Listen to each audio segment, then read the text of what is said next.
1,00,000 మంది శివభక్తులతో కలిసి మహారుద్రాక్ష పూజలో పాల్గొనండి. వెంటనే కాల్ చేసి మీ పేరును నమోదు చేసుకోండి.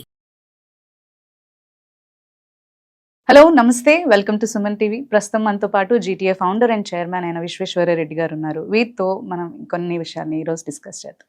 హలో అండి, నమస్తే. సో ఇప్పుడు H1B వీసాది రెన్యువల్ పీరియడ్ అనేది అప్పట్లో అయితే మనకి 48 months వరకు ఉండేది. సో దాన్ని ఇప్పుడు 12 monthsకే చేంజ్ చేసేసారంటే ఇమీడియట్ గా దీన్ని అమల్లోకి పరచడం వల్ల మనకి ఇంపాక్ట్ ఎలా ఉండబోతుంది అంటారు in future? Very good question. ఇది యాక్చువల్లీ ఇమీడియట్ గా మన వాళ్ళందరికి తెలియాల్సిన ఆన్సర్. టిపికల్ గా ఏంటంటే ఆ ప్రోగ్రామ్ దాన్ని detail it out. F1 visa మీద మన వాళ్ళు అక్కడికి వెళ్తారు. వెళ్ళిన తర్వాత H1 తీసుకుంటారు, అంటే చేంజ్ ఆఫ్ స్టేటస్కి వెళ్తారు. F1 to H1B. H1Bలో ఉన్నప్పుడు వాళ్ళు మళ్ళీ కంట్రీకి వస్తారు. కంట్రీకి వచ్చినప్పుడు వాళ్ళకి వీసా స్టాంప్ చేసుకోవాలి. ఇంతకుముందు ప్రయర్గా ఏంటంటే వాళ్ళు వీసా స్టాంపింగ్ వెళ్లకుండా డ్రాప్ బాక్స్ ఫెసిలిటీ ఇచ్చారు. So they don't have to go and appear in front of A visa consulate లో ఉన్న ఆఫీసర్ ముందు అపియర్ కాకుండా, అంటే H1B పీరియడ్ లో సో వెళ్తే వాళ్ళకి ఇచ్చేవాళ్ళు. సో దానికి డ్యూరేషన్ ఏం పెట్టారంటే లాస్ట్ 48 months లోపల వాళ్ళకి సేమ్ ఆర్ సిమిలర్ కాకుండా ఈ ట్రాక్ లో ఏదో ఒక వీసా ఉన్నా వాళ్ళకి డ్రాప్ బ్యాక్స్ ఫెసిలిటీకి ఎనేబిలిటీ ఉండేది. సో H1B లో కూడా ఒకసారి H1B వచ్చింది అనుకోండి, మళ్ళీ నెక్స్ట్ టైం వాళ్ళకి 48 months లో, అంటే F1 కి సంబంధం లేకుండా H1 మీద వెళ్ళారు, ఫస్ట్ టైం వీసా వచ్చింది, నెక్స్ట్ టైం రెన్యువల్కి వెళ్ళాలనుకోండి, 48 months లో H1B ఉంటే వీసా ఉంటే పాస్పోర్ట్ లో మళ్ళీ మనం వీసాకి వెళ్ళాల్సిన అవసరం లేదు, డ్రాప్ బాక్స్ లో వేయొచ్చు. సో డ్రాప్ బాక్స్ లో వెళ్తే ఏంటంటే ఇక్కడికి మనం వెయిటింగ్ పీరియడ్ అవి తక్కువ ఉంటుంది, అపాయింట్మెంట్ లో ఇష్యూ లేకుండా మనం ఫింగర్ ప్రింటింగ్ ఇస్తాము, డ్రాప్ బాక్స్ లో ఇస్తాము, డైరెక్ట్ ఇంటికి వీసా వస్తుంది. So you don't have to go to see a consular officer. ఆయన కొందరికి ఇంటర్వ్యూలో క్వశ్చన్స్ భయపడి వాళ్ళు ఇచ్చారు. సో ఈవెన్ F1 స్టూడెంట్ వాళ్ళకి కూడా ఆపర్చునిటీ ఉండేది. బట్ కరెంట్లీ ఏం చేశారంటే వాళ్ళు 12 months వీసా ఉన్న వాళ్ళకే, అంటే పీరియడ్లో లాస్ట్ 12 months బ్యాక్ వాళ్ళకి ఆ వీసా ఉండుంటే తప్ప వాళ్ళు మళ్ళీ డ్రాప్ బాక్స్ ఫెసిలిటీ లేదు. రెండవది F1 మీద వెళ్ళి మళ్ళీ H1 మీదకి ట్రాన్స్ఫర్ అయ్యి H1 లో డ్రాప్ బాక్స్ ఫెసిలిటీ తీసేశారు. ఇప్పుడు ఏంటంటే F1 ఉంటే F1 ఉంటుంది, H1 ఉంటే H1 ఉంటుంది. F1 ఉన్న H1 ఉన్న వాళ్ళకి డ్రాప్ బాక్స్ ఫెసిలిటీ ఉండేది కూడా ఇప్పుడు లేదు. So there is none like that, you know. So అంచేత ఇప్పుడు మన ఏ ట్రాక్ లో ఉంటే ఆ ట్రాక్, అది కూడా 12 months చేశారు. So instead of 48 months 4 years అంటే చాలా లాంగ్ పీరియడ్. సో దాన్ని చేశారు కాబట్టి ఇప్పుడు ఇంపాక్ట్ ఎలా జరుగుతుంది, మన visa appointments Chennai consulate, Hyderabad consulate, Calcutta consulate, Delhi or Mumbai whatever the consulate లో ఎక్కువ మంది లైన్లు వెయిట్ చేయాల్సి వస్తుంది ఇప్పుడు. సో ఇక్కడికి US నుంచి ఇక్కడికి వచ్చే 1 month కో 30 days కో వచ్చి ఇక్కడ ఉండే బ్యాచ్ ఉంటారు కదా, 1 year కే వెళ్ళాల్సి ఉంటుంది కాబట్టి కదా, కంట్రీ బయటకు వస్తేనే ఇది, కంట్రీ లోపల ఉన్నప్పుడు వీసా అక్కర్లేదు, అక్కడ H1B ఎక్స్టెన్షన్ అవుతూ వెళ్తుంటది. సో వాళ్ళు ఓన్లీ కంట్రీ బయటకి వెళ్ళి మళ్ళీ లోపలికి వెళ్ళాలన్నప్పుడు ఈ వీసా రిక్వైర్మెంట్ ఉంటుంది. విత్ ఇన్ ద కంట్రీ మనం ఎన్నేళ్ళు ఉన్నా కూడా వాళ్ళు ఎప్పుడు వీసా అడగరు. So it is an extension of stay అంటారు దాన్ని. ఇక్కడ ఏంటంటే వీసా న్యూ ఎంప్లాయ్మెంట్ కిందనో కానీ న్యూ కింద కంట్రీ అవుట్కి వెళ్ళి మళ్ళీ లోపలికి వస్తే పాస్పోర్ట్ లో వీసా లేదనుకోండి, they have to go for renewal in the same track. ఇవి H1 గాయ్ అంటే H1 లో పనిచేస్తున్న వ్యక్తి ఇండియాకి వచ్చి మళ్ళీ కంట్రీ లోపలికి వెళ్ళాలంటే H1 మీద వెళ్ళాలి. సో అక్కడ ఉన్న H1 డ్యూరేషన్ ఎక్స్పైర్ అయ్యాక కొత్త H1 కాపీ వస్తే అది ఇక్కడ చూపించి వీసాకి వెళ్ళాల్సి ఉండేది. అది దాన్ని డ్రాప్ బ్యాక్స్ పెట్టారు ప్రీవియస్లీ. ఇప్పుడు దాన్ని మళ్ళీ వీసాకి ఇఫ్ ఇట్స్ ఓన్లీ 12 months అయితే మళ్ళీ అప్లై చేయాలి. అది చాలా ఇంపాక్ట్ అవుతుంది మన వాళ్ళకి. కొద్దిగా అంటే ఇప్పుడు మళ్ళీ అప్లై చేసినప్పుడు వాళ్ళకి రిజెక్ట్ అయ్యే అవకాశం ఉండొచ్చు. అందుకోసం అది ఆ భయం. ఆ వీసాకి వెళ్తారు కదా, ఆ వీసాలో మళ్ళీ క్వశ్చన్లు అడుగుతారు కదా, ఆ వీసాలో ఈ లోపల ఏమవుతుంది, ఆ ఇంటర్వ్యూకి వెళ్తారు కాబట్టి అక్కడ అమెరికాలో ఏదైనా మిస్టేక్ చేసి ఉంటే, ఈ DUI కేసులో కానీ థెఫ్ట్ కేసులో కానీ ఇంకేదైనా క్రిమినల్ ఇంటెంట్ యాక్టివిటీ చేసి ఉంటే ఈ ఇంటర్వ్యూలో దొరికిపోతారు. ఇక్కడ రెక్టిఫై చేయడానికి ఇలా తీసుకొచ్చారు, బట్ అది ఇక్కడ ఉన్న వాళ్ళకి అది ఇంపాక్ట్ అవుతుంది. ఎందుకంటే సగం జాబ్స్ వదిలేసో లేకపోతే ఫ్యామిలీ పర్పస్ కో వస్తూ వెళ్తూ ఉంటారు. సో మళ్ళీ అది రిజెక్ట్ అవుతుంది అనే పాసిబిలిటీ ఉంటుంది కదా, మరి ఇది చాలా ఎఫెక్ట్ పడుతుంది. చాలా ఇంపాక్ట్ ఉంటుంది.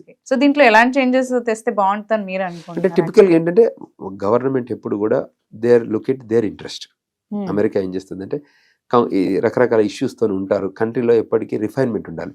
అదన్నీ డ్యూరేషన్ ఆఫ్ స్టే ఉంటుందండి. Everything duration of life type, మనకి లైఫ్ పీరియడ్ని ఎలా డిఫైన్ చేస్తారు, ప్రతిదీ కూడా 4 years కో 10 years కో రెన్యువల్స్ ఉంటాయి ఆ కంట్రీలో ప్రతిదీ. ఇక్కడలాగా ఇప్పుడు మనకి ఇక్కడ డ్రైవర్ లైసెన్స్ 20 ఏళ్ళు ఇస్తారు, అక్కడ 20 ఏళ్ళు ఇయ్యారు, 8 ఏళ్ళు ఇస్తారు. సో వాళ్ళు ఏంటంటే 8 years కి రెన్యువల్ కాదు, 8 years ఒకసారి టెస్ట్ కావాలని టైప్. సిమిలర్ లైన్ లో H1B only 3 years. So 3 years job ఉంటే 3 years ఇస్తాం, జాబ్ లేకపోతే 1 year ఇస్తాం. సో ఎవ్రీ టైం రెన్యువల్ చేయాలి 1 year కి. ఒకప్పుడు H1B ఫీజు చాలా తక్కువ ఉండేది, ఇవాళ H1B ఫీజు చాలా అప్డేట్ ఉంది. సో వాటిని కూడా ఇంపాక్ట్ అవుతుంది, ఎంప్లాయర్ పైన ఇంపాక్ట్ అవుతుంది, ఎంప్లాయీలో కూడా అదొక స్ట్రెస్ ఉంటుంది కదా. ఇంకా H1B పెండింగ్ ఉన్నప్పుడు కానీ H1 అప్రూవల్ టైంలో డ్యూరేషన్ మధ్యలో ఉన్న టైంలో అంతా కూడా స్ట్రెస్ అవుతారు, ఎప్పుడు వస్తుంది నా H1B అనేది. సో ఈ వీసా అది కూడా ఒకసారి వీసా ఎక్స్పైర్ అయితే అంతకుముందు 48 months అయినా వెళ్ళిపోయి డ్రాప్ బాక్స్ వేస్తే Yes.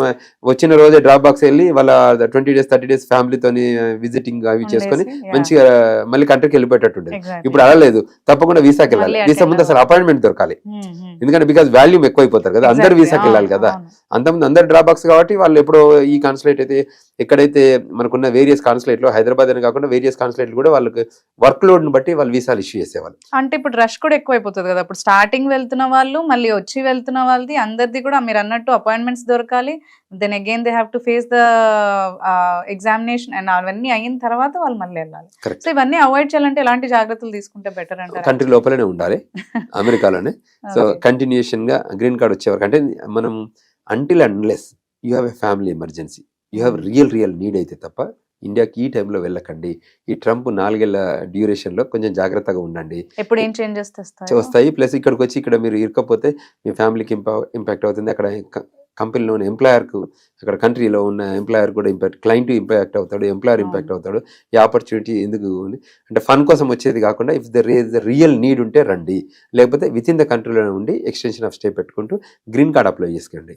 గ్రీన్ కార్డ్ వచ్చే వరకు వెయిట్ చేసి గ్రీన్ కార్డ్ వచ్చిన తర్వాత you can roam around anywhere. But if there is a real family need ఉంటే తప్పకుండా పేరెంట్స్ గ్రీన్ కార్డ్ రావాలంటే కూడా చాలా ఇయర్స్ పడుతుంది అవుతుంది. అదే కదా ఇంపాక్ట్, ఓవర్ కంపాక్ట్ పెరుగుతుంది. మీకు ఎగ్జాంపుల్ చెప్తుంటే ఏమైందంటే స్టూడెంట్స్ అందరు మన వాళ్ళు వెళ్ళారు. జిఎం యూనివర్సిటీ ఉంటుంది మా దగ్గర, అందులో ఒక 2500 మంది స్టూడెంట్స్ ఉంటారు. మేము వాళ్ళందరినీ మీట్ అయినప్పుడు అడుగుతాం, మేము గ్లోబల్ తెలంగాణ నుంచి సెమినార్స్ సింపోజిజమ్స్ ఆర్గనైజ్ చేస్తుంటాం కదా. అడుగుతున్నప్పుడు స్టూడెంట్స్ మీరు ఏ సెక్టర్స్లో ఉన్నట్టే management information system, computer science, artificial intelligence, web security వాటి రిలేటెడ్ ఉంటాయి. అన్ని కంప్యూటర్ రిలేటెడ్ కోర్సెస్ చేస్తారు. సో వీళ్ళందరూ మన వాళ్ళే ఒకరికొకరు కాంపిటీషన్. ఒక పొజిషన్కి 700 రెజ్యూమ్స్ వస్తున్నాయి ఇప్పుడు అక్కడ. సో చూడండి ఎంత బిగ్ కాంపిటీషన్ ఉంది ఒక పొజిషన్ పైన. సో ఈ లైన్లోనే చాలా కన్సర్న్స్ ఉన్నాయి. సో దానిపైన ఇప్పుడు వర్క్ జరుగుతుంది. మనం ఏంటంటే అందరూ టెక్నాలజీ వైపే కాకుండా వేరియస్ సెక్టర్స్లలో మెకానికల్ సెక్టర్ ఉంది, సివిల్ సెక్టర్ ఉంది, ఆర్టిఫిషియల్ అదే ఆర్కిటెక్చర్ ఉంది, అగ్రికల్చర్ ఉంది, నర్సింగ్ ఉంది, డాక్టర్ మెడికల్ సెక్టర్ ఉంది, వేరియస్ సెక్టర్స్ ఉన్నాయి, ఫిల్మ్ ఇండస్ట్రీ ఉంది. ఇటువంటి సెక్టర్లో మీరు వెళ్తే బాగుంటుంది. దాని బదులు అందరు వెళ్ళిన ప్రతి ఒక్కరు కంప్యూటర్ సైన్స్ అంటే ప్రతి ఒక్కరు కంప్యూటర్ జాబ్ కావాలంటే అది ఇబ్బంది అవుతుంది. కాంపిటీషన్ ఎక్కువైనప్పుడు వచ్చే ఛాన్సెస్ కూడా తగ్గిపోతాయి అనుకుంటా. ఎగ్జాక్ట్లీ ఎట్లాగైనా కానీ ఒకటే సెక్టర్ అవుతుంది, ఇబ్బంది అవుతుంది. అవును అవును అవును. సో దట్ వేరే దాంట్లో తక్కువైపోయి ఇందులో ఎక్కువైపోయేసరికి జాబ్స్ వాళ్ళకి రావడానికి కూడా jobs, green cards exactly green cards కూడా అంతే సేమ్ డిలే అవుతుంది మన వాళ్ళందరికీ. సో అంచేత టిపికల్ గా ఏంటంటే డిఫరెంట్ సెక్టర్స్ లో వెళ్ళండి. కొన్ని ప్రాఫిట్ హెచ్వన్స్ ఉంటాయి, నాన్ ప్రాఫిట్ హెచ్వన్స్ కూడా ఉంటాయి. సో అందులో కూడా ఆపర్చునిటీ ఉంటే నాన్ ప్రాఫిట్ హెచ్వన్ కూడా చేసుకోవచ్చు. అది ఈజీగా వస్తుందంట. అది దానికి కోటా కిందకి రాదు, అది లాటరీలో ఉండవు. ఓకే, అవి లాటరీలో ఉండవు అంటారు. ఓన్లీ టెక్నికల్ వాళ్ళకి అన్లిమిటెడ్, దీనికి లిమిటెడ్, అది అన్లిమిటెడ్ H1Bs. సో అయినా ఇలా ఉన్నా గానీ ఎందుకు దానికి ఎక్కువ ఆప్ట్ చేయట్లేదు? గ్రీన్ కార్డ్ చేయడానికి ఇబ్బంది అవుతుంది. తర్వాత నాన్ ప్రాఫిట్ H1 కి వేరియన్స్ ఉంటుంది. ఫర్దర్ గ్రీన్ కార్డ్ కి అది వేరే ఉంటుంది అంటారు, ఎఫెక్ట్ పడుతుంది అంటారు. Okay okay, thank you very much.